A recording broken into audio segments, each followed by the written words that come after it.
E hoje nós vamos conhecer a história da língua portuguesa. A nossa aula de hoje é muito especial. Vamos aprender um pouco sobre a história da nossa língua.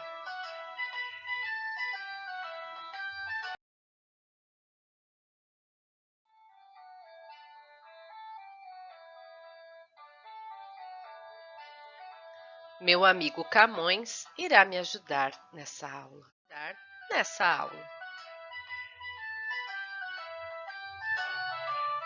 Na região central da atual Itália, o Lácio, vivia um povo que falava latim.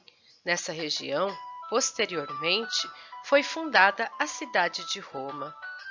Esse povo foi crescendo e anexando novas terras ao seu domínio. Os romanos chegaram a possuir um grande império.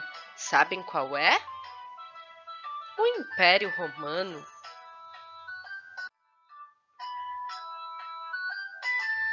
A cada conquista, impunham aos vencidos seus hábitos, suas instituições, os padrões de vida e a língua. O latim era a língua falada na região do Lácio, atual Roma.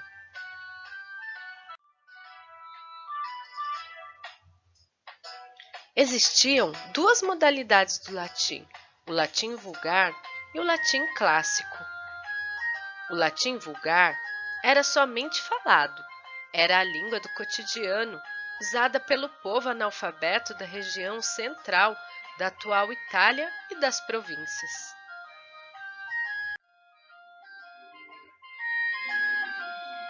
Quais pessoas falavam um latim vulgar, Camões? Soldados, marinheiros, artífices, agricultores, barbeiros, escravos e outros mais. Era a língua coloquial viva, sujeita a alterações frequentes, apresentava diversas variações. O latim clássico era a língua falada e escrita, apurada e rígida. Era o instrumento literário usado pelos grandes poetas, prosadores, filósofos e retóricos, como eu, por exemplo.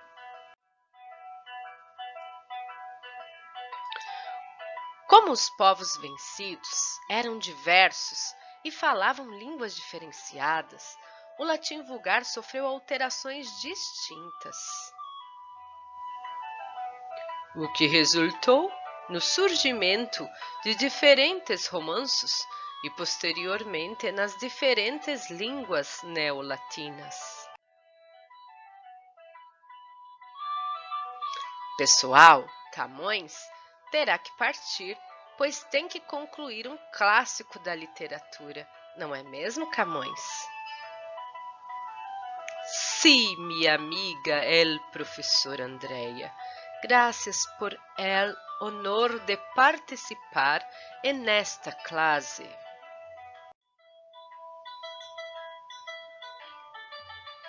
Seja bem-vinda, professora Quitéria. Olá, é um prazer estar com vocês para ajudá-los nesta aula. Obrigada. No século III a.C., os romanos invadiram a região da Península Ibérica. Iniciou-se assim o longo processo de romanização da península. A dominação não era apenas territorial, mas também cultural. No decorrer dos séculos, os romanos abriram estradas ligando a colônia à metrópole, fundaram escolas, organizaram comércio e levaram o cristianismo aos nativos. Vamos continuar a história com a professora Quitéria, pessoal. A ligação com a metrópole sustentava a unidade da língua, evitando a expansão das tendências dialetais. Ao latim foram anexadas palavras e expressões das línguas dos nativos. No século V da era cristã, a península sofreu invasão de povos bárbaros, germânicos, vândalos, suevos e visigodos. Como possuíam cultura pouco desenvolvida, os novos conquistadores aceitaram a cultura e língua peninsular, influenciaram a língua local, acrescentando a ela novos vocábulos e favorecendo sua dialetação, já que cada povo bárbaro falava o latim de uma forma diferente. Com a queda do Império Romano, as escolas foram fechadas e a nobreza desbancada. Não havia mais os elementos unificadores da língua. O latim ficou livre para modificar-se. As invasões não pararam por aí. No século VIII, a península foi tomada pelos árabes. O domínio mouro foi mais intenso no sul da península. Formou-se então a cultura moçárabe, que serviu por longo tempo de intermediária entre o mundo cristão e o mundo muçulmano. Apesar de possuírem uma cultura muito desenvolvida, esta era muito diferente da cultura local, o que gerou resistência por parte do povo. Sua religião, língua e hábitos eram completamente diferentes. O árabe foi falado ao mesmo tempo que o latim. Embora bárbaros e árabes tenham permanecido muito tempo na península, a influência que exerceram na língua foi pequena, ficou restrita ao léxico, pois o processo de romanização foi muito intenso. As influências linguísticas árabes se limitam ao léxico, no qual os empréstimos são geralmente reconhecíveis pela sílaba inicial al, como alface, álcool, alcorão, álgebra, alfândega e outros, bairro, berinjela, café, califa, garrafa, quintal, xarope. Os cristãos, principalmente do norte, nunca aceitaram o domínio muçulmano. Organizaram um movimento de expulsão dos árabes, chamado a Reconquista. A guerra travada foi chamada de Santa ou Cruzada. Isso ocorreu por volta do século XI. No século XV, os árabes estavam completamente expulsos da península. Durante a Guerra Santa, vários nobres lutaram para ajudar Dom Afonso VI, rei de Leão e Castela. Um deles, Dom Henrique, conde de Borgonha, destacou-se pelos serviços prestados à coroa e por recompensa recebeu a mão de Dona Teresa, filha do rei. Como dote, recebeu o condado portucalense, continuou lutando contra os árabes e anexando novos territórios ao seu condado, que foi tomando o contorno do que hoje é Portugal. Dom Afonso Henriques, filho do casal, funda a nação portuguesa, que fica independente em 1143. A língua falada nessa parte ocidental da península era o galego-português, que com o tempo foi se diferenciando. No norte, galego, que foi sofrendo mais influência do castelhano. Em 1290, o rei Dom Dinis funda a Escola de Direitos Gerais e obriga em decreto o uso oficial da língua portuguesa. Nasce o português como língua independente do galego, graças à independência do país e ao seu emprego como língua literária. É claro que o português ainda não era língua como nós conhecemos hoje. Da evolução da língua portuguesa, destaca-se alguns períodos: fase proto-histórica, do português arcaico e do português moderno. Ficando assim, a fase pré-histórica vai do século V ao século IX, que mistura do latim vulgar com palavras locais. B. Fase proto-histórica vai do século IX ao XII. Nessa fase já se encontram documentos escritos em latim bastante transformado, misturado com palavras portuguesas. C. Fase histórica, fase do português arcaico, vai do século XII ao século XVI. Aparecem os primeiros documentos, inteiramente redigidos em português. Até chegar à fase do português moderno, no século XVI, quando a língua portuguesa se uniformiza e adquire as características do português atual, a rica literatura renascente portuguesa, produzida por Camões, teve papel fundamental nesse processo. As primeiras gramáticas e dicionários da língua portuguesa também surgiram do século XVI. Mas como será que o português chegou ao Brasil? Agora resta-nos saber como o português chega ao Brasil e se torna nossa língua. Após se libertar da influência de outros povos e consolidar a formação de Portugal, os portugueses começam a investir na procura de outros territórios.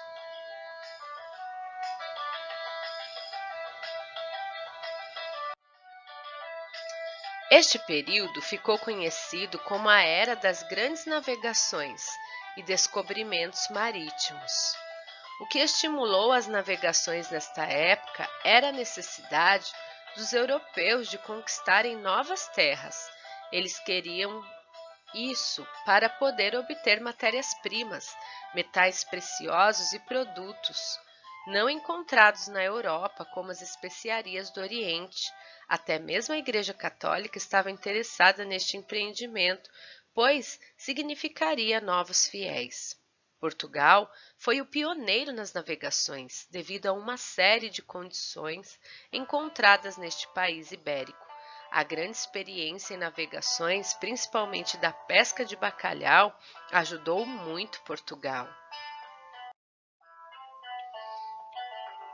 As caravelas, principal meio de transporte marítimo e comercial do período, eram desenvolvidas com qualidade superior à de outras nações.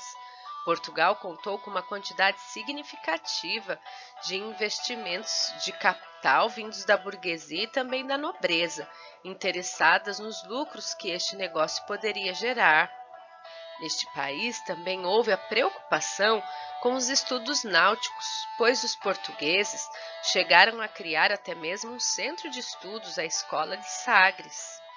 Com tudo isso, os portugueses puderam vencer o medo, enfrentando o desconhecido para conseguir chegar às Índias, obter especiarias e riquezas, conquistar e explorar novas terras.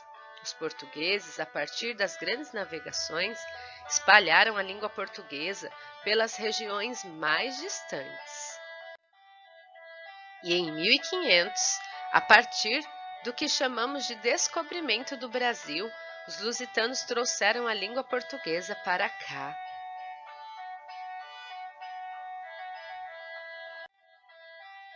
Chegando ao Brasil, a língua portuguesa se encontra com o tupi. No início da colonização portuguesa no Brasil, o tupi, mais precisamente o tupinambá, uma língua do litoral brasileiro da família tupi-guarani, foi usado como língua geral na colônia ao lado do português, principalmente graças aos padres jesuítas que haviam estudado e difundido a língua. Em 1757, a utilização do tupi foi proibida por uma provisão real. Tal medida foi possível porque, a essa altura, o tupi já estava sendo suplantado pelos portugueses, em virtude da chegada de muitos imigrantes da metrópole. Com a expulsão dos jesuítas em 1759, o português fixou-se definitivamente como o idioma do Brasil. Das línguas indígenas, o português herdou palavras ligadas à flora e à fauna, bem como nomes próprios e geográficos, como, por exemplo, abacaxi, mandioca, caju, tatu, piranha, Goiás, Guarujá, Araguaia, Paraíba. Com o fluxo de escravos trazidos da África, a língua falada na colônia recebeu novas contribuições. A influência africana no português do Brasil, que em alguns casos chegou também à Europa, veio principalmente do Iorubá, falado pelos negros vindos da Nigéria em vocabulários ligados à religião e à cozinha afro-brasileiras, e do quimbundo angolano, como angu, cachimbo, quitute, moleque, batuque, pipoca, caçula, fubá e dendê. Um novo afastamento entre o português brasileiro e o europeu aconteceu quando a língua falada no Brasil colonial não acompanhou as mudanças ocorridas no falar português, como a influência francesa durante o século XVIII. Enquanto o português europeu modificava, o brasileiro mantinha-se basicamente fiel à maneira de pronunciar da época da descoberta. Uma reaproximação ocorreu entre 1808 e 1821, quando a família real portuguesa, em razão da invasão do país pelas tropas de Napoleão Bonaparte, transferiu-se para o Brasil com toda a sua corte, ocasionando um reaportuguesamento intenso da língua falada nas grandes cidades. Após a independência, em 1822, o português falado no Brasil sofreu influências de imigrantes europeus que se instalaram no centro e sul do país. Isso explica certas modalidades de pronúncia e algumas mudanças superficiais de léxico que existem entre as regiões do Brasil, que variam de acordo com o fluxo migratório que cada uma recebeu. Sotaque português brasileiro: 1.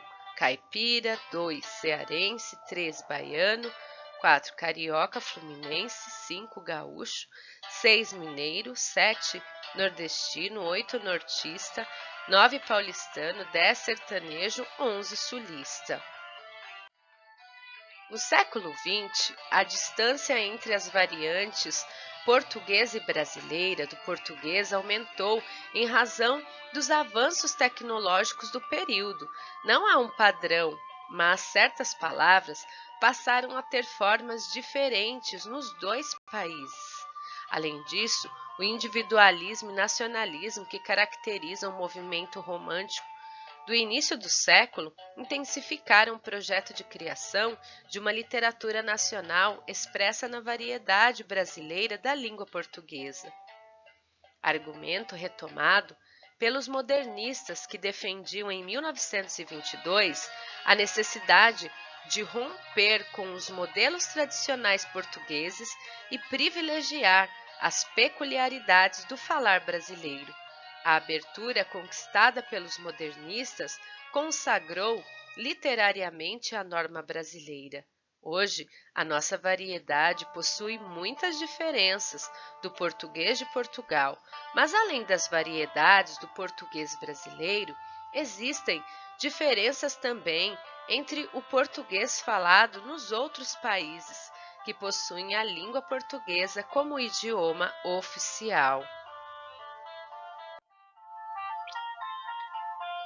Além de Brasil e Portugal, outros 6 países utilizam a língua portuguesa oficialmente, como Timor-Leste, Cabo Verde, Guiné-Bissau, São Tomé e Príncipe, Angola, Moçambique. Ao todo, são 8 países que possuem a língua portuguesa como idioma oficial, além dos lugares onde o português é usado paralelamente ao idioma oficial.